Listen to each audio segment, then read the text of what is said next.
श्री मोक्ष मार्ग प्रकाशक ग्रंथ से 7मा अधिकरण पर આપણે સ્વાધ્યાય ચાલી રહ્યો છે। ધર્મ બુદ્ધિથી ધર્મધારક વ્યવહારભાષી મિથ્યા દૃષ્ટિ। એમાં આ જીવને સાત તત્વ સંબંધી જે સિદ્ધાંત છે એ કેવા પ્રકારનું છે એની ચર્ચા અહીંયા ચાલી રહી છે કે જે જીન આજ્ઞાને માને છે, જૈન શાસ્ત્ર દ્વારા તત્વોને શીખે છે, પરિભાષાઓ શીખે છે, નામ શીખે છે, ઉપયોગ પણ લગાવે છે, નિર્ણય પણ કરે છે। લખ્યું છે શરૂઆતમાં અન્યને ઉપદેશ પણ આપે છે, પરંતુ ભાવ ભાસતો નથી। મૂળ વાત કઈ મૂળમાં છે, ભાવ ભાસતો નથી।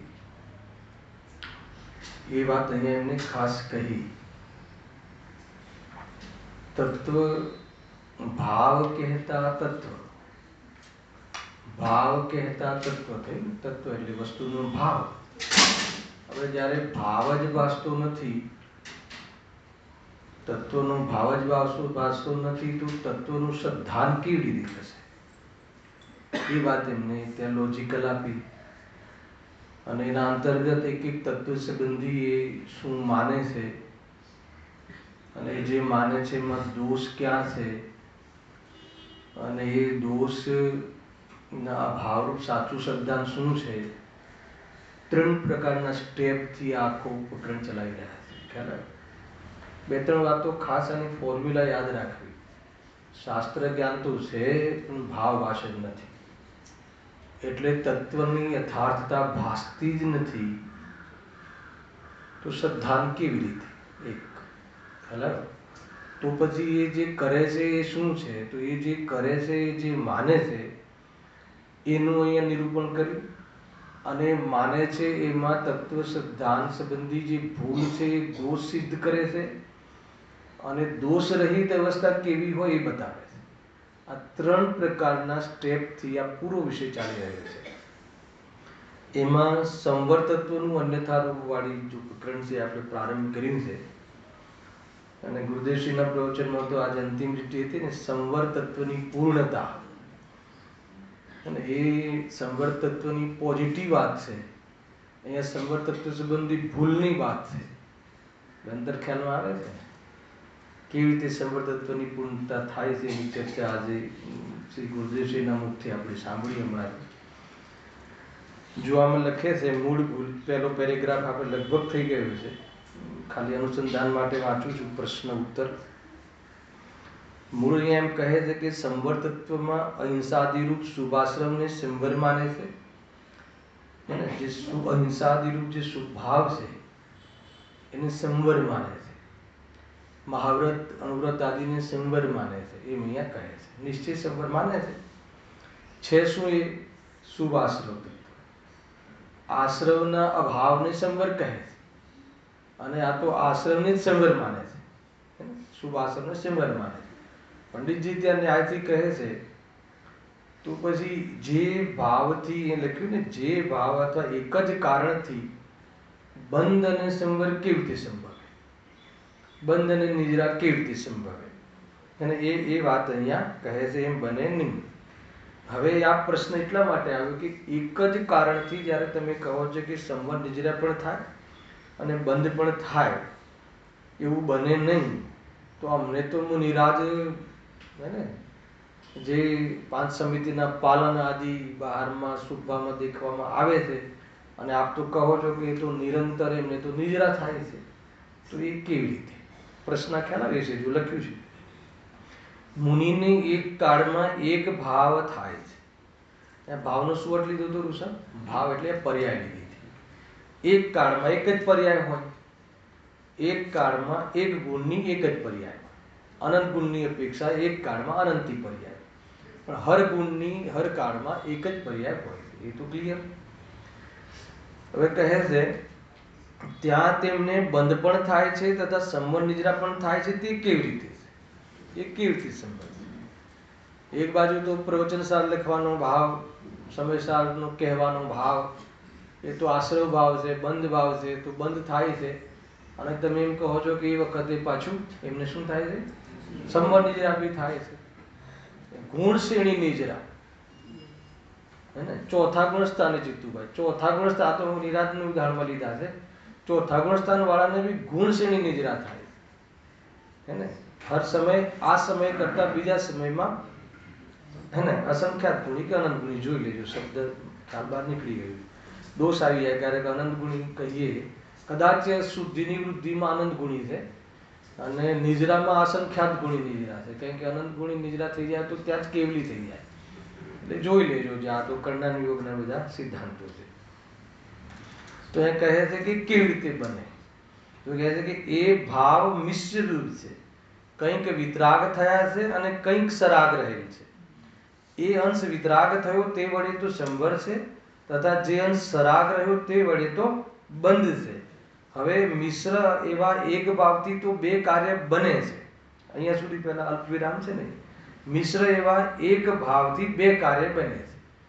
એક જ પર્યાયમાં બે કાર્ય બને છે. પર્યાય એક, નિરંશ પર્યાય એક અને કાર્ય બે બને છે. ગજબ છે. અને મિશ્ર પર્યાય કહે છે. આમાં પરિણતિની વાત આવી જાય છે. ભાઈ, આ પરિણતિને પૂછી રહ્યા હતા ને, એ રીતે છે. જો તમને ઓર એક વાત બતાવું કે ચોથા ગુણસ્થાન વાળો જીવ લઈ લો, ચોથા ગુણસ્થાન વાળો જીવ, એ બી શ્રેણીક રાજાનો જીવ લઈ લો, બરાબર છે? એક જ સમયમાં કેટલા કામ થાય છે? એક તો ચારિત્ર અને શ્રદ્ધા બંનેની ઓરથી લઈ, તો એક જ સમયમાં એમને ત્યાં કયો ભાવ હોય છે? અશુભ ભાવ. લેશ્યા કઈ હોય છે ત્યાં? અશુભ લેશ્યા. લેશ્યાના બે પ્રકાર, એક શુભ લેશ્યા, એક અશુભ લેશ્યા. શુક્લ પદ્મ આદિ શુભ લેશ્યા અને કૃષ્ણ આદિ અશુભ લેશ્યા. હવે ત્યાં દ્રવ્ય લેશ્યા તો અશુભ છે, હે ને? કૃષ્ણ લેશ્યા જ છે. દ્રવ્ય લેશ્યા તો શરીરના આકારો ભાકારો બધા અલગ પ્રકારના હોય. અને ત્યાં પરિણામની ઉપયોગની દ્રષ્ટિએ જોઈએ તો બી અશુભ લેશ્યા છે. મારકાટ સિવાય બીજો કોઈ ધંધો જ નથી ત્યાં પરિણામમાં, ઉપયોગમાં, બરાબર છે? હવે જ્યારે શ્રેણિક રાજાનો જે ભાવિ તીર્થંકર છે, નેક્સ્ટ વિષયના પ્રથમ તીર્થંકર છે, તો જ્યાં સુધી, હે ને, જે 13મા ગુણસ્થાનના પહેલા, જે ઉદય આવે એના પહેલા નિયમ છે એવો કે જ્યારે બી તીર્થંકર પ્રકૃતિનો બંધ પ્રારંભ થાય ત્યારે એને ધ્રુવબંધી પરિણતિ કહેવાય છે. ધ્રુવબંધ કહેવાય છે આ તીર્થંકર પ્રકૃતિ. નિરંતર, ધ્રુવ એટલે નિરંતર, નિરંતર બંધાય છે. એટલે જે વખતે મારકાટ કરે છે એ વખતે બી તીર્થંકર પ્રકૃતિનો બંધ ચાલુ છે. અને એ વખતે પણ શ્રદ્ધા સમ્યક હોવાથી સંવર નિજરા પણ ચાલુ છે. એક જ કાળમાં શુદ્ધ ભાવી છે. અચ્છા, મને બતાવો કે તીર્થંકર પ્રકૃતિનો બંધ બંધાય, એ તીર્થંકર નામકર્મ પ્રકૃતિનો બંધ થાય તો એની સામે એ બંધ થાય એવો ભાવ હોવો જોઈએ. તો એની સામે કયા ભાવથી બંધાય? શુભ ભાવથી બંધાય. તો એ સમયમાં શુભ ભાવ હોવો જોઈએ, લોજિકલ તો હોવો જ જોઈએ. અને ત્યાં અશુભ ભાવ ઉપયોગ રૂપ તો અશુભ ભાવ છે. ખ્યાલ આવે ધનેશભાઈ? ઉપયોગ રૂપ તો ત્યાં તો મારકાટ જ છે. એવો એક બી સમય નથી કે મારકાટ કરતા નથી અને મારકાટ થતી નથી, એવું ક્યારે નથી બનતું. આ વાત ધ્યાનમાં રાખજો. મારકાટ કરે બી છે ને પોતાની બી મારકાટ થાય છે, બે થાય છે. કોઈ સ્પેશિયલ કોઈ ડિસ્કાઉન્ટ નથી ત્યાં. તે બી આ તીર્થંકરનો જીવ છે, ભવિષ્યમાં તીર્થંકર બનવા વાળા છે, તો અહીંયા તેમને અલગ કેટેગરીમાં રાખીએ એવું તો ત્યાં કોઈ દયા કે તો ત્યાં કોઈ એવો ભેદભાવ નથી. બસ જે હોય એમાં એ મારકાટ કરે બી અને મારકાટ થાય બી છે. તમે સમજો, એક જ સમયની વાત છે. અને એ સમયમાં બી તીર્થંકર પ્રકૃતિનો બંધ ચાલુ છે તો ત્યાં એ વખતે શુભ ભાવ પણ છે. ઉપયોગ અશુભ, સાંભળીજો, ચારિત્રનો પહેલા ઉપયોગ અશુભ, ભાવ શુદ્ધ, શ્રદ્ધા સમ્યક. અને ચારિત્રમાં ત્રીજી વાત બી લઈ લો હજુ, અનંતાનુબંધીના અભાવમાં આંશિક સ્થિરતા. હવે આખી આ મિશ્ર પ્રોડક્ટ છે આ એક જ સમયમાં. હેલા, ચલો શ્રદ્ધા ગુણ તમે અલગ છો, એક અલગ છે એટલે કહી શકો ભાઈ શ્રદ્ધાનું તો એક અલગ પરિણામ છે, એટલે એની એક સમયમાં એક ભાવ છે સમ્યક, એ માની લીધો, એનો તો કોઈ પ્રોબ્લેમ નથી. પણ ચારિત્ર્ય ગુણમાં અશુભ ઉપયોગ, શુભ ભાવ અને વિતરાગતા ત્રણેય સાથે. શું કહ્યું? ઉપયોગ અશુભ, ચંદ્રકાંતભાઈ, ઉપયોગ અશુભ હે ને, અને પરિણતિમાં શુભ ભાવ. સાંભળજો, પરિણતિમાં શુભ ભાવ અને એક ચોકડીના ભાવવાળી વિતરાગતા બે મોજૂદ છે, એને પરિણતિ કહેવાય છે. પરિણતિ એટલે જે હંમેશા રહે. જો પરિણતિનું તમે મને પૂછો તો આજે પ્રશ્ન 12, તો નામ ભૂલી જવાય છે. પરેશભાઈ, પરેશભાઈ, હા, બહુ સરસ સ્વાધ્યાય છે તમારો, મજા આવી જાય છે હે ને. એમના પ્રશ્નો બી જબરજસ્ત હોય છે ને, બહુ સારું છે. તો જે એક સામાન્ય અર્થ હતો એકાર્થવાચી, ઘણી વાર પર્યાય, પરિણામ, પરિણતિ એ બધા એકાર્થવાચીમાં બી ક્યારેક કહેવાય છે. એટલે ક્યારે બી આગ્રહ નહીં રાખો, ક્યારે કોઈ પરિણતિ કહી દે તો દોષ નહીં કાઢો પર્યાયને, કારણ કે છે તો પરિણતિનો જ વિભાગ, પર્યાયનો જ વિભાગ છે. એટલે કોઈ પરિણતિ કહી દે, કોઈ પર્યાય કહી દે, દશા, હાલત, બુદ્ધિશીના શબ્દોમાં એકાર્થવાચી પણ કહી શકાય છે, કોઈ સામાન્ય જેને કહેવાય મોગમમાં, સ્થૂલ અપેક્ષા, બરાબર છે. પરંતુ પરિણતિનો અર્થ અલગ થાય છે. પરિણતિ એટલે તમારી પરિણતિ અત્યારે કઈ ચાલુ છે અને ઉપયોગ કયો ચાલુ છે, બેનો તમને અંતર બતાવવા માટે. હવે પરિણતિ કોની કોની હોઈ શકે? બધા ગુણોની. પણ આપણે કોના કયા ગુણોનું કામ છે? શ્રદ્ધા, જ્ઞાન ને ચારિત્ર. ખ્યાલ ને? સાંભળજો, આપણે ક્લિયર કરી દઉં, કેમ કે આ પરિણતિ શબ્દ બહુ વખતે તમને જ્ઞાનીના મુખેથી સાંભળવામાં આવશે ને તમને બહુ લાગુ પડશે. તો પરિણતિ જે શબ્દ આવે છે ને, તો પરિણતિ શબ્દ ક્યાં કેવી કેવી રીતે લેવાય છે? તો એક જનરલ સભામાં, જનરલ વાતમાં, સ્થૂલ કથનમાં પર્યાયને પણ પરિણતિ કહેવાય, બરાબર છે. એમાં કોઈ આપણે એ વાત પર્યાય સમજીને, જેવો પ્રસંગ હોય એવું સમજીને આગળ નીકળી જવું. પણ પર્ટિક્યુલરલી એમ હું તમને કહું કે તમારી પરિણતિ બહુ ખરાબ છે, પરિણતિ બહુ ખરાબ છે. અને જ્ઞાનીને કહીએ પરિણતિનું જોર છે. એક એ પરિણતિ શબ્દ બંને માટે કહીએ ને, અત્યારે માનો કે તમારો ઉપયોગ ચોખ્ખો છે, ચોખ્ખો એટલે શુભ છે, પવિત્ર છે, સ્વાધ્યાય કરી રહ્યા છો, આ છે તે છે.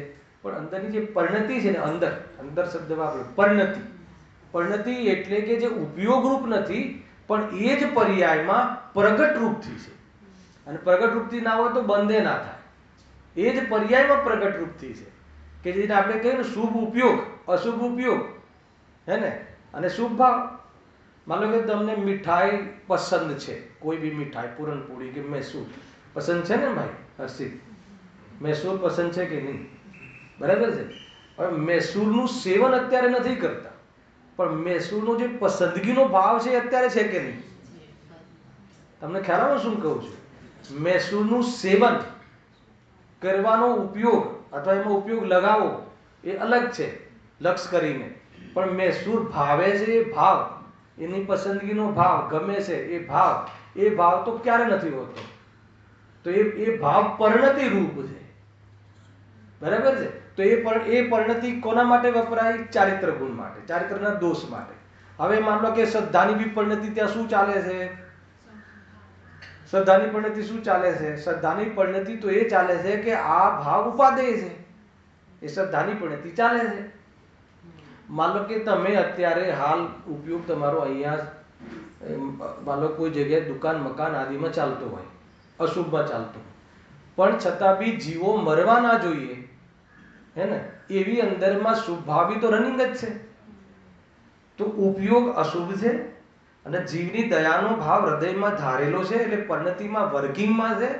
અને હું આ ભાવ મારો છે એવું મિથ્યાત્વની બી પરિણતિ ત્યાં ચાલુ છે. એટલે પરિણતિ શબ્દ બધા માટે વપરાય, જે વસ્તુ પ્રગટ હોય, જે વસ્તુ પર્યાયમાં પ્રગટ હોય, હે ને, અને ઉપયોગમાં ના હોય પણ પ્રગટ હોય, એના માટે પરિણતિ શબ્દ પણ વપરાય છે. આટલો ખ્યાલ આવ્યો? હવે ત્રીજી વાત, આ સમજવા જેવી વસ્તુ છે. ખ્યાલ આવે ને ભાઈ પરેશભાઈ? ખ્યાલ આવે કે ભાઈ પરિણતિ ઉપયોગ તો આપણો સારો છે, ઉપયોગ તો શુભમાં લાગેલો છે, પણ મારી પરિણતિમાં તો ખોટ છે ને. પરિણતિમાં ખોટ છે એટલે શું? બીજા કેટલાય ખોટા ભાવ પરિણતિમાં મોજૂદ છે અને અભિપ્રાય બી મિથ્યા છે. તો એ અજ્ઞાનીનો એ પરિણતિનો વિભાગ છે, બરાબર છે. હવે માનો કે ત્યાં જ્ઞાની હોય, પહેલા આને કમ્પ્લીટ કરીએ, ત્યાં જ્ઞાની હોય, એનો ઉપયોગ વેપાર આદિમાં ચાલતો હોય, બરાબર છે. તો ઉપયોગ તો અશુભ છે, પરંતુ દેવશાસ્ત્ર ગુરુ પ્રત્યે એમને મહિમા તો નિરંતર રહે છે, એટલે શુભ ભાવ પરિણતિ રૂપ છે.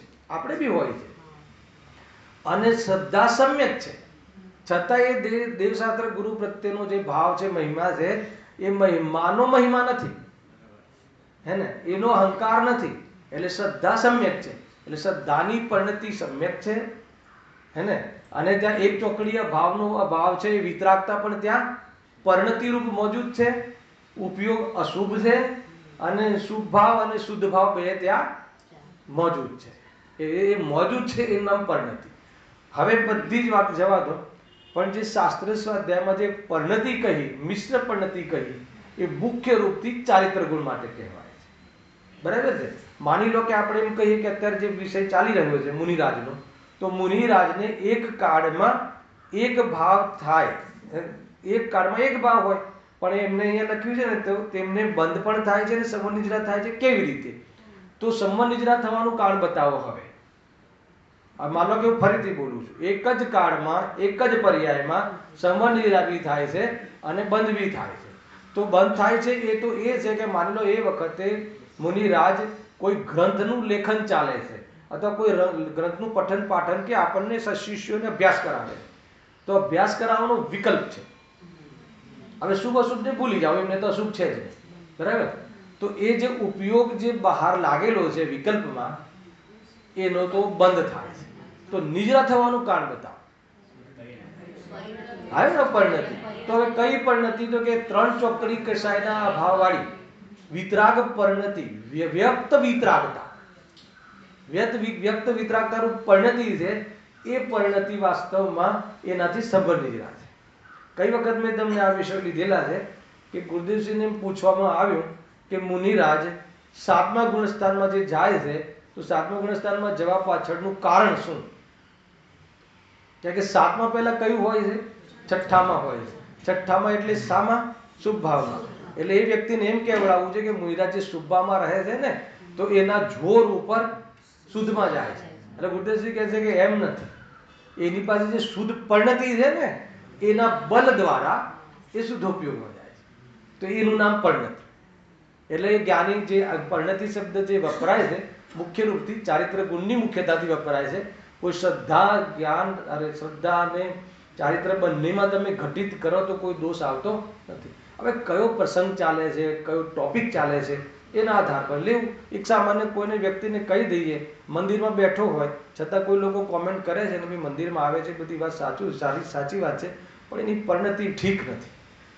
હવે કયા આધારે? મંદિરમાં દેખાય છે, સ્વાધ્યાયમાં દેખાય છે, તો કે હાલ ઉપયોગ તો અહીંયા છે, પણ એની પરિણતિમાં બહુ ગંદકી છે, હે ને. તો એ પરિણતિ એટલે એને એ વખતે પણ એને એની પરિણતિમાં, એના ભાવોમાં, જે ચોરી કરવાના ભાવોમાં, ટેક્સ ચોરી કરવાના ભાવોમાં, એ બધી જ પરિણતિ ત્યાં મોજૂદ છે. ખ્યાલ આવે કે નહીં? અહીંયા અચૌર્ય મહાવ્રતનું સ્વરૂપ સમજતો હોય અથવા સમજાવતો હોય, પણ પરિણતિમાં ચોરી કરવાના ભાવનો અભાવ ના થયો હોય. ખ્યાલ આવે છે કે નહીં? જીતુભાઈ થોડું કાઠું પડે. અહીંયા અચૌર્ય વ્રત, હે ને, મહાવ્રત, અણુવ્રત જોઈ લો, એનો સાંભળતો હોય, સમજતો હોય, કાં તો સમજાવતો હોય, વક્તા હોય, પરંતુ પોતાની પરિણતિમાં ચોરીના ભાવનો અભાવ ના થયો હોય. એ વખતે ઉપયોગ ચોરીના કાર્યમાં નથી, પરંતુ ચોરીના ભાવનો અભાવ નથી, તો એનું નામ શું? પરિણતિ. તો એ પરિણતિમાં હોય એનો બંધ ચાલુ છે, એવું નથી. એટલા માટે પંચપુદ્ગલ પરાવર્તન ચાલે છે. એને આપણને એમ લાગે કે ઉપયોગ આપણે શુભમાં રાખીએ છીએ, પણ બંધ તો બધવો પડે છે. સ્વરૂપમાં ગયા વગર અબંધ સ્વરૂપનો લાભ થવો અસંભવ છે. સરવાળે ગુરુદેવના પ્રવચન વચનામૃતમાં 31મા બોલમાં પરિણતિ એટલે ક્રિયા લીધી. હા, પરિણતિનો અર્થ ક્રિયા, આ બધી પ્રકારની ક્રિયા. હા. હવે ક્રિયામાં ઘટાવો, હવે કોઈ જડની ક્રિયા નથી લેવી એમાં, હે ને. આ બધી ક્રિયા તમે લઈ શકો છો એ રીતે. એટલે પરિણતિ શબ્દ અલગ અલગ જગ્યાએ અલગ અલગ અર્થોમાં યુટિલિટી થાય છે. અહીંયા તો આપણો વિષય બી હતો, તમારો પ્રશ્ન બી હતો કે અહીંયા આપણી જે પરિણતિ, કેમ કે અહીંયા એક જ સમયમાં કહો આજના પ્રવચનમાં પણ આ બધી વાત આવી. હા, શું કર્યું ગુરુદેવશ્રી? પરિણતિ રૂપ જે એકવાર સમ્યક દર્શન થઈ ગયું, હા, એટલે એને જે અનંતાવનું બધીનું જે ગયું અને એની પરિણતિ ધારારૂપ છે, એ પરિણતિ પડે જ નહીં. એ પડતી જ નથી. આવી ગઈ ને પરિણતિ, આવી ગઈ, બરાબર છે. અને બસ એને થોડો ટાઈમ માટે હોય છે. જ્યારે મુનિરાજ એની પણ બધી વાત આમાં આવી રહી છે. આજના જ પ્રયોગમાં. બરાબર છે, કન્સેપ્ટ ક્લિયર થઈ ગયો. એમનો ઉપયોગ અને પરિણતિ જોડતા બેની પહેલી બે વાત. સાથે. એ ઉપયોગ જ્યારે પરિણતિમાં જોઈન્ટ થાય તો શુદ્ધ ઉપયોગ થઈ જાય. બરાબર, એ પરિણતિમાં જોઈન્ટ થાય એટલે પરિણતિનો જે વિષય છે, એ પરિણતિ જેના આશ્રય ચાલી રહી છે એમાં ઉપયોગ લાગી જાય તો શુદ્ધ ઉપયોગ થઈ જાય. અને એમાંથી ઉપયોગ બહાર આવે અને એમાં દેવશાસ્ત્ર ગુરુનું લક્ષ કરે છે, શુભમાં જાય. અને મુનિરાજને શુભ જ હોય છે. નીચે ચોથે ગુણસ્થાન વાળો કે પાંચમા ગુણસ્થાન વાળો હોય તો કદાચ ખાવા પીવામાં ભોગોમાં જાય તો અશુભમાં જાય. તો ઉપયોગ અશુભ છે, પણ શુભ ભાવ બી પરિણતિમાં વિદ્યમાન છે અને વિતરાગતા પણ ત્યાં છે. એ પરિણતિરૂપ જેટલી વિતરાગતા પ્રગટ થઈ ગઈ હોય એને પરિણતિ કહેવાય છે. અને ઉપયોગ ગમે તેવો હોય પણ પરિણતિનું કાંઈ બગડતું નથી. હેલા, એ બહુ મોટી વાત છે. પરિણતિ એટલે જેટલું પોતાનું કરી લીધું એ પરિણતિ, આપણી ભાષા. ફિક્સ મૂડી. જેટલું આપણું કરી લીધું એ આપણું. એમ ભલે બધી બહારમાં ખોટ જાય છે, અમને ખબર છે, વેપારમાં ખોટ જાય છે, પણ જેટલી એફડી કરી દીધી એ તો નિરંતર વધે છે ને. માનો તમે 1 કરોડની એફડી કરાવી હોય રાજુભાઈ, અત્યારે ખોટ જતો હોય પણ એ 1 કરોડનું વ્યાજ ચાલતું હોય તો પ્રોફિટે ચાલુ છે ને, એ સંવર ચાલુ છે ને, લાભ બી ચાલુ છે. પણ આ વર્તમાન વેપારનો ખોટ એટલી વધી જાય કે પેલો નફો કંઈ જણાય નહીં તો સમજી લો વળી પાછો સંસારમાં આવી જાય. ખ્યાલ આવે? આખો કન્સેપ્ટ હાલતી છે. મતલબ માથે ચડી ગઈ કોઈ કસાય તો અનંતાનુબંધી આવી જાય. તો જેટલી બી કમાણી છે ધર્મની એ બધી નષ્ટ થઈ જાય. બે વાતો છે, બધી બાબતો છે. પરિણતિનો અર્થ એ છે કે જેટલી તમને વિતરાગતા પ્રગટ થઈ ગઈ એટલી પરિણતિ. અજ્ઞાનીમાં કેવી રીતે ઘટાડવું એ બી બતાવ્યું, જ્ઞાનીમાં કેવી રીતે ઘટે એ બી બતાવ્યું. અને સામાન્ય કથન કર્યું કે ભાઈ જ્ઞાનીની પરિણતિ, તો ત્યાં ચારિત્રની મુખ્યતાથી છે કે પરિણતિ વધે છે. જો સમ્યક દર્શન તો એકવાર થઈ ગયું, હવે પરિણતિનો વિકાસ થાય છે. તો કોનો વિકાસ થાય છે? ચારિત્રનો જ વિકાસ થાય છે. પરેશભાઈ ખ્યાલ આવે? પૂછી લેજો, વિષય નીકળ્યો છે એટલે કાંઈ બી હોય આ રિલેટેડ તો હમણાં જ પૂછી લેજો એટલે ક્લિયર થઈ જાય. એટલે અનેક વિવક્ષાઓ હોય છે. ક્યારે બી કોઈ શ્રોતા ક્યાંયથી કહે તો એ કઈ બાબતથી કહે છે સમજવું જોઈએ. ક્યારે બી આપણે નહીં, પરિણતિ તો ગુરુદેવશ્રી ત્યાં આમ જ કહ્યું છે, પછી ગુરુદેવશ્રી બીજી જગ્યાએ કંઈ કહ્યું હશે એમાં તકલીફ પડી હશે તમને. એટલે એકાંત નહીં કરવું એમ. હવે જેમ છે ને વચ્ચે આપણે પેલા ઉપયોગની વાત આવી હતી ને કે ભાઈ અજ્ઞાનીનો જે બી આ પૂજા પાઠ છે એને વ્યવહાર કહેવાય કે ના કહેવાય, બહુ ચાલ્યું હતું ને. હમણાં 2-4 દિવસ પહેલા જ નિર્જરાધિકારમાં સ્પેશિયલ લખેલું આવ્યું. એમને સ્પેશિયલ કથન કર્યું કે બરાબર છે, પણ આ અજ્ઞાની પણ જે આ બધું કરે છે પૂજા પાઠ આદિ, એને પણ ભલે નિશ્ચયપૂર્વક જ વ્યવહાર હોય પરંતુ અજ્ઞાનીના જે એ કાર્યોને પણ વ્યવહાર કહેવાય છે. સ્પષ્ટ શબ્દમાં લખ્યું. હવે એમને ત્યાં એમની અપેક્ષા બતાવી દીધી. હવે આપણે પેલા 11મી ગાથાને લઈને જ ખેંચાતાની કર્યા રાખીએ. ભાઈ સર્વાંગ જ્ઞાન હોવું જોઈએ. જ્ઞાનીઓને ગુરુદેવશ્રીને બધી બાજુથી જ્ઞાન હોય છે, એટલા માટે એમનું નિરૂપણ આપણને સાર્થક થાય છે એ રીતે સમજવું જોઈએ. એટલે કે આ એટલા માટે કહું છું કે અલગ અલગ જગ્યાએ અલગ અલગ, કેમ કે ધર્મો અનંત છે અને શબ્દો ઓછા છે. એટલે ક્યારેક ક્યારેક તો એક જ શબ્દ અનેક જગ્યાએ, હવે માનો કે સમ્યક દર્શનમાં બી દર્શન શબ્દ પડ્યો છે અને એ સમ્યક દર્શન છે શ્રદ્ધાગુણનું કાર્ય છે અને એ જ દર્શન શબ્દ એક દર્શન ગુણ પણ છે. બહુ એમાં લોકોને મિસ્ટેક થઈ જાય છે. તો એ સમ્યક દર્શન એ શ્રદ્ધાની વાત છે અને દર્શન ઉપયોગ એ દર્શન ગુણની વાત છે. બંનેમાં દર્શન શબ્દ કોમન છે પણ બંને જગ્યાએ અલગ અલગ અર્થ છે. ખ્યાલ આવે કે નહીં? તો એ રીતે સમજવું જોઈએ. આ જે બી તમે શાસ્ત્ર સ્વાધ્યાય કરતા હોય ને ત્યાં મેઇન ભાવ ભાષણનું મહત્વ છે. એ એટલા માટે કહ્યું, શબ્દોમાં બહુ ઉલझવું નહીં જોઈએ, પણ જેટલો અર્થ આપણને સમજમાં આવે એટલું સમજવું પણ જોઈએ. એ રીતે આ ખ્યાલ આવે? આ વાંચીએ ઉત્તર જો. એ ભાવ મિશ્ર રૂપ છે. કંઈક વિતરાગ થયા છે ને કંઈક સરાગ રહેલ છે. અચ્છા, વિતરાગ થયા છે એ ક્યારે અને સરાગ થયેલા છે ક્યારે? કાલ પ્રત્યાસતી બી એક જ છે. ભાવ પ્રત્યાસતી ભિન્ન છે પણ કાલ પ્રત્યાસતી એક જ છે. જે સમયમાં જે પર્યાયમાં રાગ છે, જે વખતે રાગ છે એ જ પર્યાયમાં એ જ વખતે વિતરાગતા છે. એટલે એક જ પર્યાય રાગવાળી પણ કહેવાશે અને એ જ પર્યાયને વિતરાગી કહેવાશે. કેમ કે એક ભાવ પર્યાય એક ને કાર્ય બે. અને એક જ વ્યક્તિને દયાળુ બી કહીએ છીએ અને એક જ વ્યક્તિને આપણે લોભી પણ કહીએ છીએ ને. તો એક જ સમયમાં એની પાસે બે ક્વોલિટી છે કે નહીં? અને આ તો મિશ્ર દિશા છે. તો એ જ પર્યાયને જેટલો રાગ બાકી છે એ અપેક્ષાએ એને સરાગતા કહેવાય છે, અને એ જ પર્યાય જેટલી વિતરાગ થઈ ગઈ છે એ અપેક્ષા એને વિતરાગતા કહેવાય છે. અને જેટલી જેટલી વિતરાગતા છે એટલું એટલું સુખ છે, અને જેટલો જેટલો રાગ છે એટલું એટલું દુઃખ છે. એક જ સમયમાં એક જ જીવ સુખી દુઃખી છે. આ બધું મેં શનિવારના ક્લાસોમાં શરૂઆતથી લઈ લીધેલું છે, પણ આપણું કનેક્શન પ્રત્યેક વિજ્ઞાન જોડાવવું જોઈએ. ખેલા સુખ દુઃખની ઓરથી જીવોના 3 ભેદ કર્યા હતા, યાદ છે? એક દુઃખી, એક સુખી દુઃખી અને એક સુખી. આ 3 પ્રકારની કેટેગરી જીવોના 3 પ્રકારના વિભાગોમાં આપણે કઈ કેટેગરીમાં આવીએ? બોલ બેટા, કઈ? સુખી દુઃખી ને? નહીં, સુખી દુઃખી ને. કેટલીક બાબતોમાં સુખી ને કેટલીક બાબતોમાં દુઃખી. હાલાકી નહીં, એવું લાગે છે ને આપણને તો પૈસા સંબંધી તો અમને સુખ છે, પણ દીકરા દીકરી સંબંધી અમે પરેશાન છીએ. ઘણા લોકો આમ કહે ને એમને શરીરનું તો બહુ સુખ છે, શરીર તો બહુ હિટ રહે છે, હાલાકી નહીં, પરંતુ થોડુંક આ બહુ નવી આવી છે, આજ્ઞામાં નથી રહેતી, આ છે તે છે, એ સંબંધી દુઃખ છે. તો સુખી દુઃખી થયું કે નહીં દિનેશભાઈ? તો કહે છે કે એમ નથી. ખ્યાલ આવ્યો ને? જ્ઞાની સુખી, એમાં કેવલ જ્ઞાની સુખી, અલ્પ જ્ઞાની સુખી દુઃખી અને અજ્ઞાની દુઃખી. હવે આમાં આપણે કયા કેટેગરીમાં આવીએ સ્વયં નિર્ણય કરી લેવો જોઈએ. ખ્યાલ આવ્યો? અલ્પ જ્ઞાની સુખી દુઃખી, પૂર્ણ જ્ઞાની સુખી અને અજ્ઞાની એકાંતે દુઃખી દુઃખી ને દુઃખી. હાલ પછી એમાં એ ના જોવાય કે નહીં આ તીર્થંકરના ઘરે જન્મ થયો છે કે આ અહીંયા છે ને કરોડોપતિ છે ને અરબોપતિ છે, કાંઈ નહીં, કે તું સમ્યક દ્રષ્ટિ નથી, અજ્ઞાની છે, મિથ્યા દ્રષ્ટિ છે એટલે દુઃખી. આ રીતે બી આપણે વિભાગ કરેલા.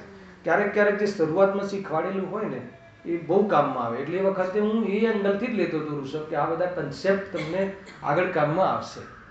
એને પણ પછી એની નોટ્સ ખોલવી જોઈએ, એનો વિચાર કરવો જોઈએ. એ રીતે છે. અમે દેશમાં ભણતા ને તો એવું ભણીએ કે સ્કૂલમાંથી છૂટે એટલે દફતર ભરાઈ દેવાનું પાછળ દરવાજાની, પછી બીજા દિવસે જ ખુલે. એ રીતે જ કરતા હતા અમે લોકો. એ ભણવામાં ફેલ થઈ ગયા. ખ્યાલ આવે કે નહીં? એ રીતે છે.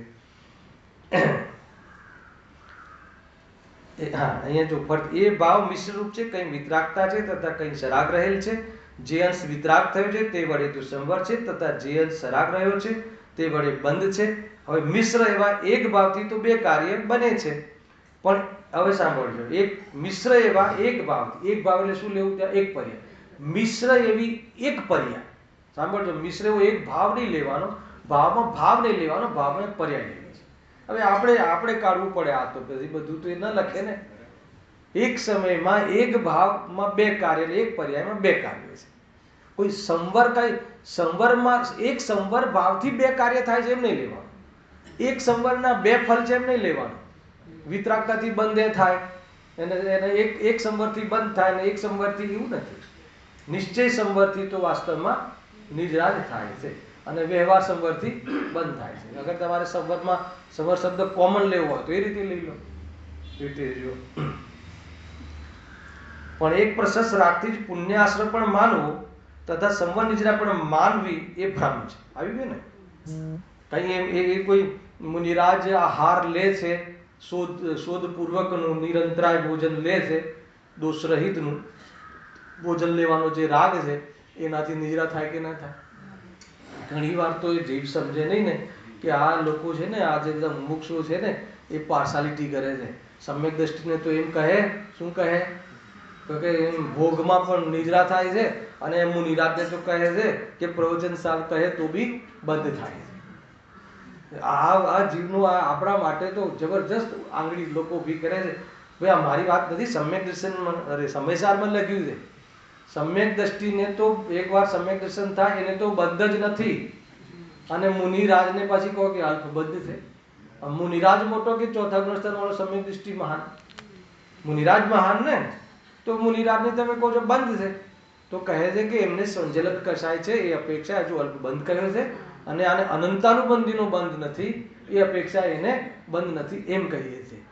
બાકી એમ નથી કે બંધ નથી, એ રીતે કહ્યું. અબુદ્ધિપૂર્વકનો રાગ પણ હોય છે, શ્રેણીઓમાં બંધ છે, શુદ્ધોપયોગના કાળમાં બંધ ચાલુ છે. કર્ણાની યોગ સિદ્ધાંત ગ્રંથો તો બધી વાત કહે છે.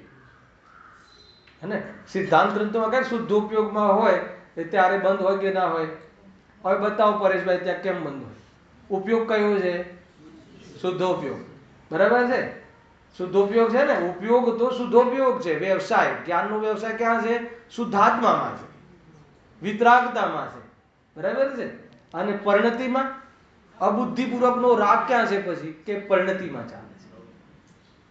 એમની પરિણતિમાં અબુદ્ધિપૂર્વકનો રાગ ચાલે છે, એટલે એ વખતે બી બંધ ચાલુ છે.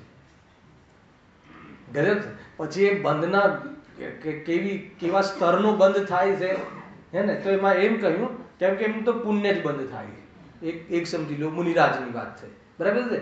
પુણ્ય બંધમાં સ્થિતિ તો અલ્પ પડે છે અને અનુભાગ ઘણો પડે છે. પુણ્યનો અનુભાગ ઘણો પડે છે અને સ્થિતિ અલ્પ પડે છે. સ્થિતિ અલ્પ કેમ પડે છે? કે સંસાર સીમિત છે. અને અનુભાગ કેમ પડે છે?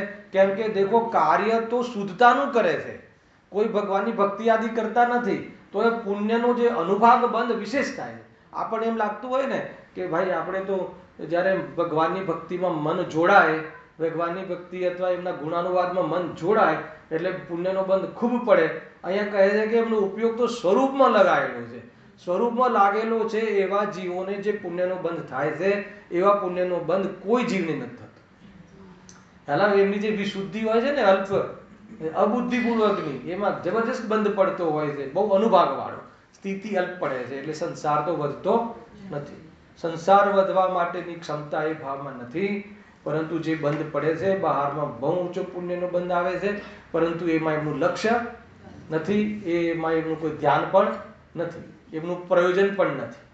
પણ શું કરે? હવે સાથે આવે તો આવે છે, હે ને? કોઈને ઘાસ ઉગાડવાનું પ્રયોજન કોઈ ખેડૂતને હોતું નથી. પણ એકલું ઘાસ શું કામ? એ ઘાસ શું કામ ઉગાડે? એકલા ઘઉં જ ઉગાડતો હોય તો જરા કહેજો કોઈ ખેડૂત.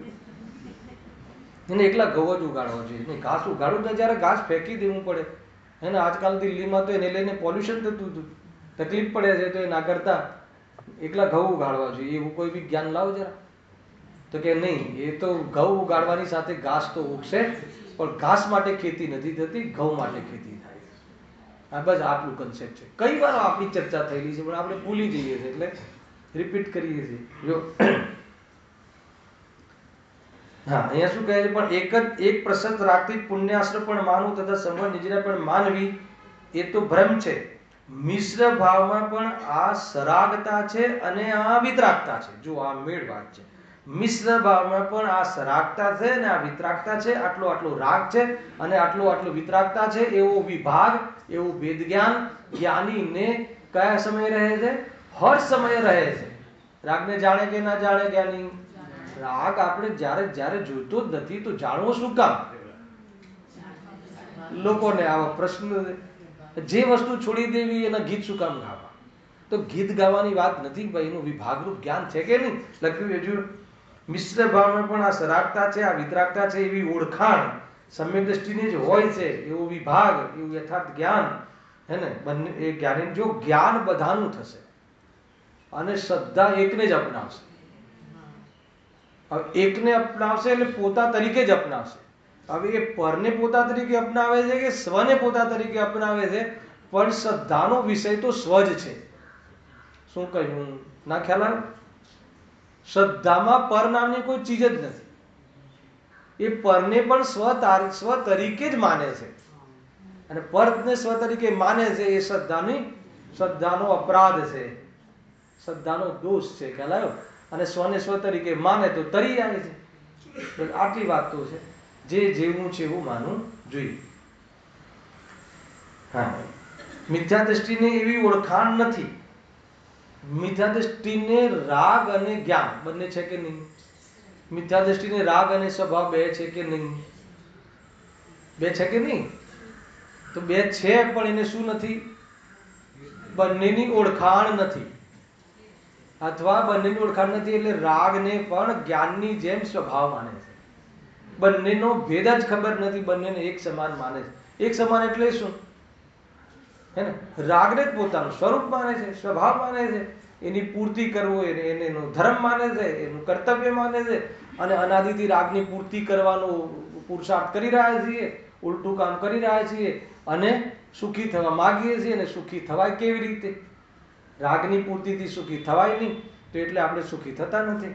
છતાં પણ આપણે માનતા નથી, હે ને? કોનું માનતા નથી? જ્ઞાનીની વાત માનતા નથી, ક્યારે બી ભગવાનમાં આવ્યું સાંભળતા નથી, હે ને? માન લો કે જ્યાં સુધી રાગમાં સુખ લાગે, રાગની પૂર્તિમાં એને પોતાનું કર્તવ્ય ભાસે, ત્યાં સુધી આપણને દેવશાસ્ત્ર ગુરુનું જે મહિમા છે એ વાત ભ્રમ છે.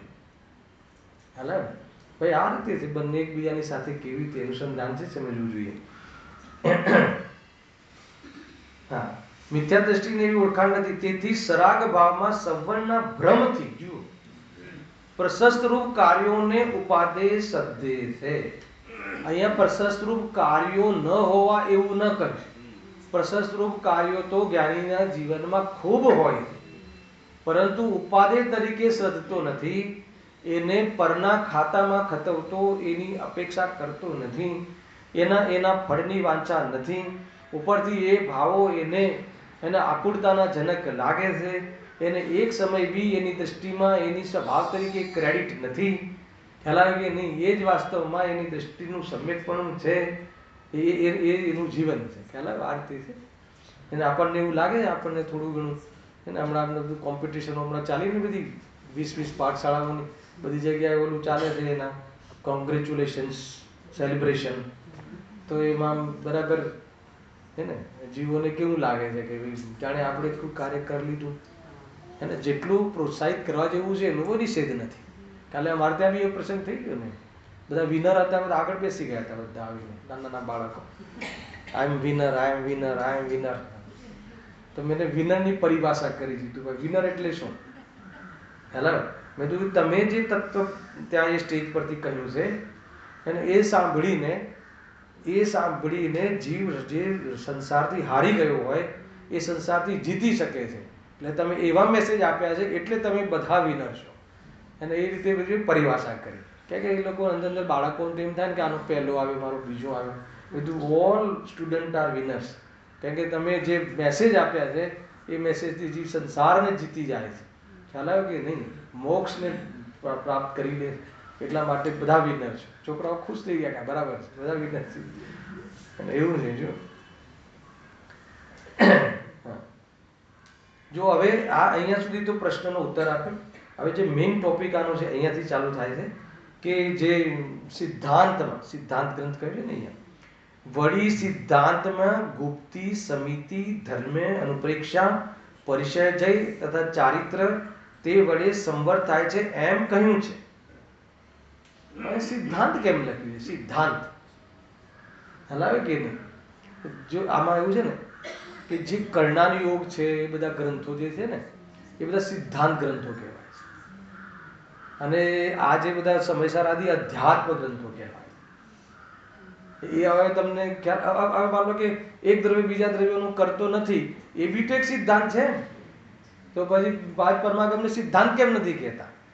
તો એ કહે છે કે જે કર્ણાનુયોગ આદિના ગોમટસાર, જીવકાંડ આદિ, ગોમટસાર, કર્મકાંડ અને આ બધા જે ગ્રંથો છે એ બધા ગ્રંથો કર્મ સિદ્ધાંત વાળા ગ્રંથો છે, એટલે એને સિદ્ધાંત ગ્રંથો કહ્યા છે. આજે આપણો વિષય નથી, અનુયોગમાં એના બહુ ખુલાસા કરીશું, આપણે એના બહુ બધા ગોટાળા ચાલે છે, આપણે એની બહુ વિસ્તારથી કરીશું. ન્યાય ગ્રંથ, સિદ્ધાંત ગ્રંથ, આગમ શું, અધ્યાત્મ શું, એને બધા શબ્દોમાં કાંઈ બધી પ્રોબ્લેમ ચાલતી હોય છે. એનો આખો એક અધિકાર લખવામાં આવ્યો છે, એની ચર્ચા આપણે ત્યાં એ વખતે કરીશું. જો સિદ્ધાંતમાં ગુપ્તિ સમિતિ ધર્મે અનુપ્રેક્ષા પરિચય જય તથા ચારિત્ર તત્વસૂત્રમાં એક સૂત્ર છે આ સંવરનું. આ પ્રકારના 1, 2, 3, 4, 5 ને 6 ભેદ કહ્યા. સંવરના 6 ભેદ કહ્યા. એ વડે સંવર થાય છે એમ કહ્યું છે સિદ્ધાંત ગ્રંથોમાં. ખ્યાલ આવ્યો કે નહીં? વ્યવહાર ગ્રંથ છે એ બધા. તો એમાં જે આ 6 પ્રકારની ક્રિયાઓ છે, આ 6 પ્રકારના પરિણામો છે, એને ત્યાં સંવર કહ્યું છે. તો એ કયું સંવર કહ્યું છે? વ્યવહાર સંવર કહ્યું છે. એને કયો ધર્મ કહ્યું છે? વ્યવહાર ધર્મ કહ્યું છે. ધર્મ ધારક એ વાળો ધર્મ કહ્યું છે, વ્યવહાર ધર્મ.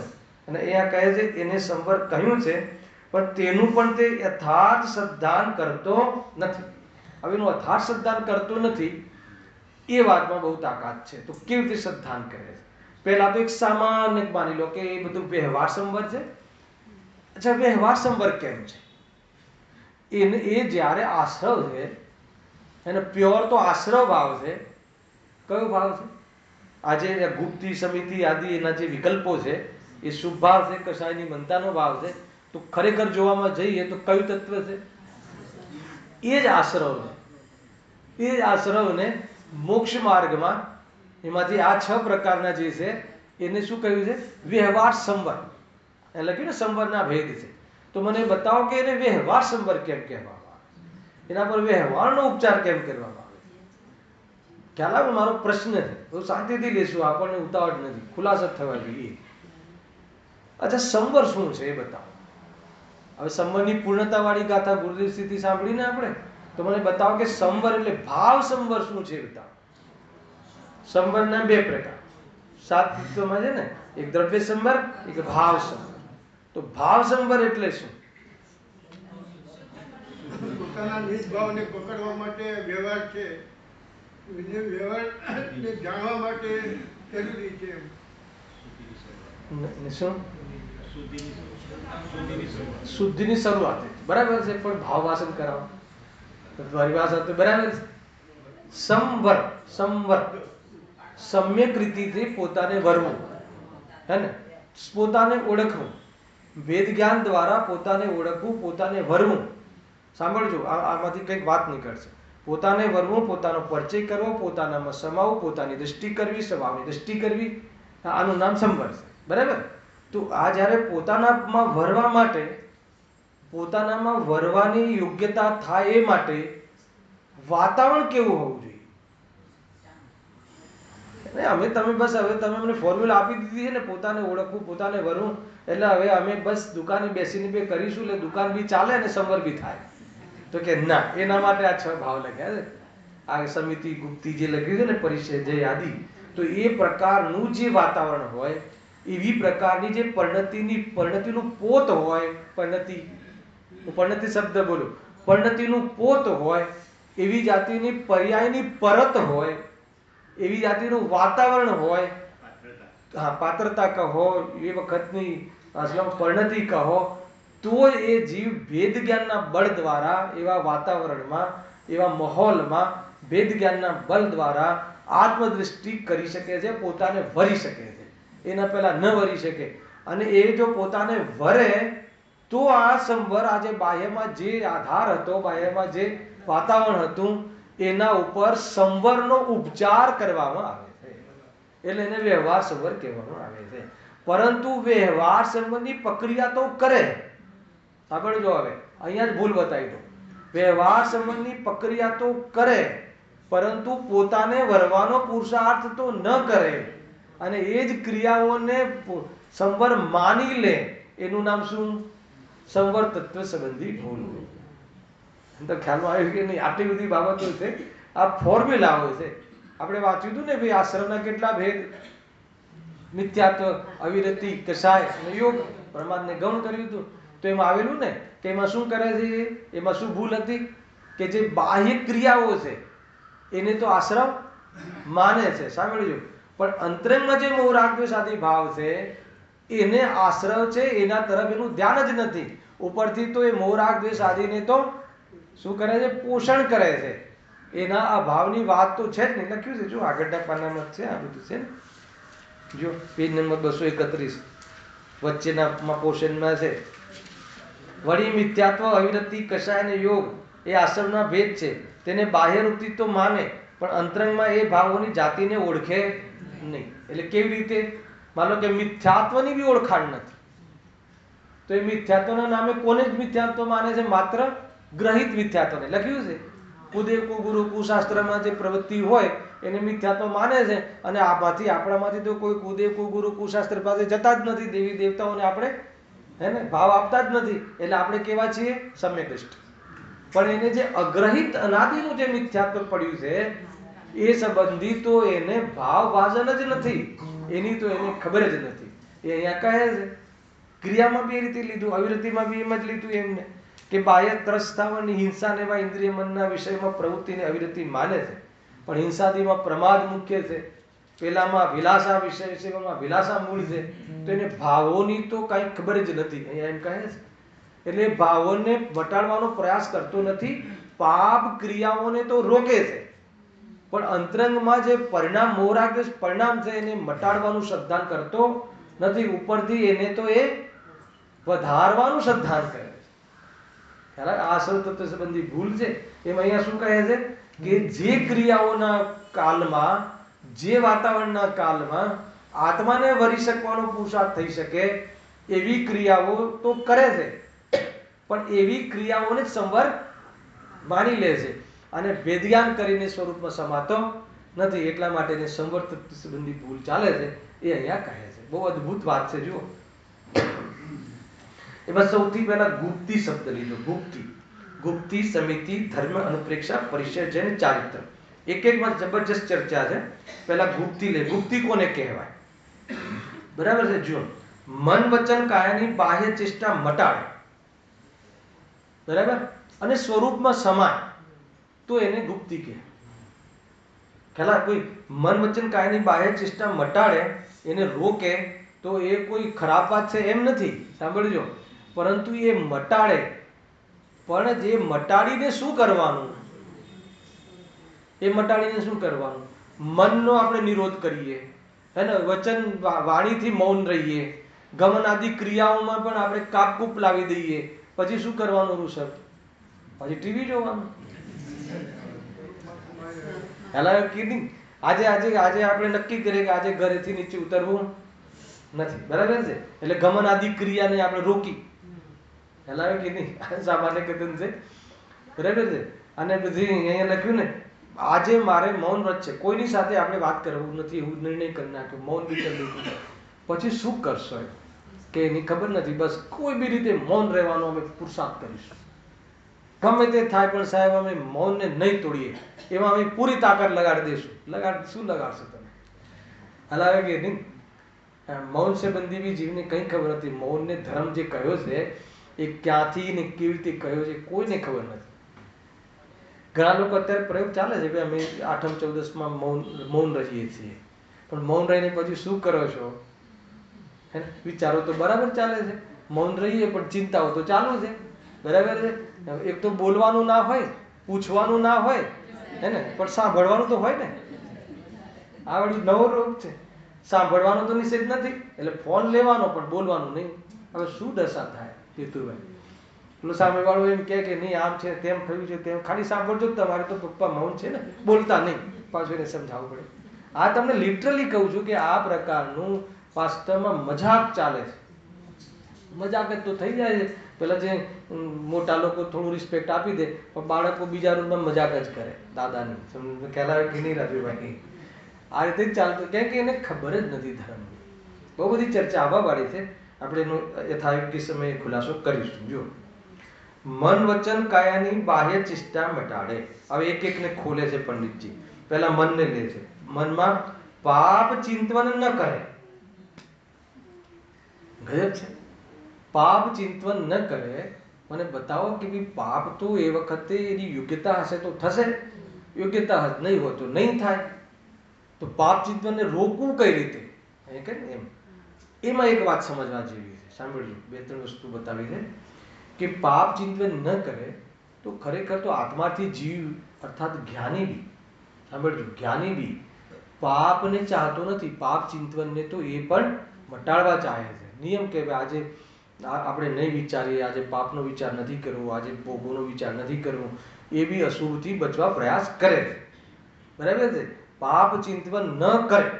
જ્ઞાનીની વાત કરું છું અહીંયા, તો આ ભાસની વાત લેવાની છે, પણ જ્ઞાની બી પાપ ચિંતન પ્રયાસ કરે કે ના કરે કે નહીં? આજે તો ખોટા ભાવ તો કરવા જ નથી, અને ખોટા ભાવ થાય એવા નિમિત્તો પાસે જવું જ નથી, એટલે પ્રયાસ તો કરે છે કે નહીં? એવી રીતે સારા વિચારો કરવા અને ખરાબ વિચારો છોડવા એવો વિકલ્પ કરે છે, અને એવો પ્રયત્ન પણ કરે છે. જ્ઞાનીની વાત કરું, એવો પ્રયત્ન પણ કરે છે કે નથી કરતો? ફરીથી એને લઈએ આપણે. માન લો કે છે 4-5 મિનિટ આપણી પાસે. જ્ઞાનીને ક્રમબદ્ધ પર્યાયની શ્રદ્ધા છે કે નહીં? ક્રમબદ્ધ પર્યાયની શ્રદ્ધા છે કે નહીં? નહીં તો જ્ઞાની જ ના હોય. હે ને, જે દ્રવ્યની જે સમયે અને જે સમયે જે ક્ષેત્રમાં જે નિમિત્તની હાજરીમાં જે પુરુષાર્થી જે પર્યાય થવાની છે એ જ થવાની છે, બીજી નથી થવાની. જોઈ લેજો જોડીને પૂરા ધર્મ, બરાબર છે. તો એવી એને શ્રદ્ધા છે કે નહીં? તો એ શ્રદ્ધા છે તો બીજી એ પાપને રોકે ને એ વાત ક્યાંથી આવી? ઘણા લોકો કહે છે તો મને બતાવો, તો છતાં બી આ ખબર છે તો બી જ્ઞાની એવી ભાવના નથી કરતો. અપૂર્વ અવસર એસા કબ આયેગા, અપૂર્વ અવસર એવો ક્યારે આવશે, ક્યારે આવશે તો ક્રમબદ્ધ પર્યાયની ખબર નથી, પણ ભાવ કરે છે કે નહીં? ભગવાન મારે અપૂર્વ અવસર એવો ક્યારે આવશે? તો ભગવાન એમ ના કે તને ક્રમબદ્ધની ખબર નથી. અરે ભાઈ, એવો ભાવ આવે એ બી ક્રમબદ્ધમાં છે, હલાવે કે નહીં? આ પાપને રોકવાનો વિચાર આવે છે એ બી એના ક્રમબદ્ધને ખંડિત કરીને નથી. નહીં કોઈ તો કે ભાઈ એ તો જે થવાનું એ થશે, એ તો તમે તો એની તત્સમયની યોગ્યતામાં થશે.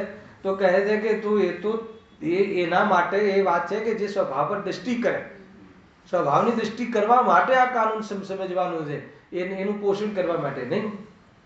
હવે એક ખતરનાક વાત કહું તો આ વાત સાંભળીને જ્યારે તો ભાઈ એક યોગ્યતા છે ને, જો શ્રદ્ધા સાંભળજો, બહુ મોટો તમને એક મહત્વપૂર્ણ સિદ્ધાંત બતાવું કે શ્રદ્ધા તો વસ્તુ સ્વરૂપના આધારે છે, અને જે ચારિત્ર છે ને, ચારિત્રનું પરિણમન છે, તો એમાં જેટલી વિતરાગતા છે એ તો શ્રદ્ધાને અનુરૂપ છે, પણ જેટલી વિતરાગતા નથી એ શ્રદ્ધાના વિરોધ, બંનેની દિશા વિરોધી છે.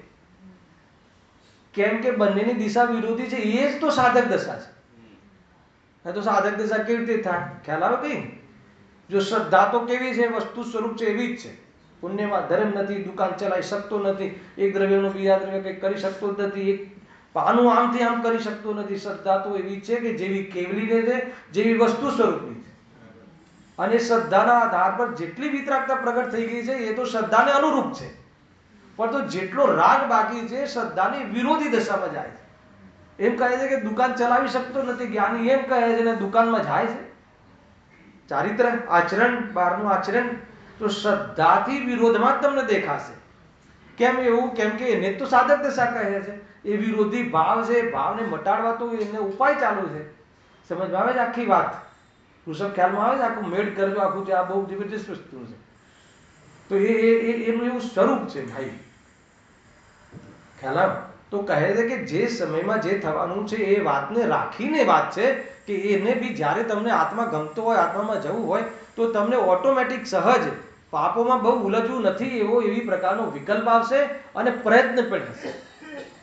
તો જ્યારે અને એ કેમ એમ કહો છો? કેમ કે એ ક્રમબદ્ધને હટાવીને કે પર્યાયના ક્રમબદ્ધને તોડીને આ વાત નથી, આ ક્રમબદ્ધમાં આવા વાળી જ વાત છે.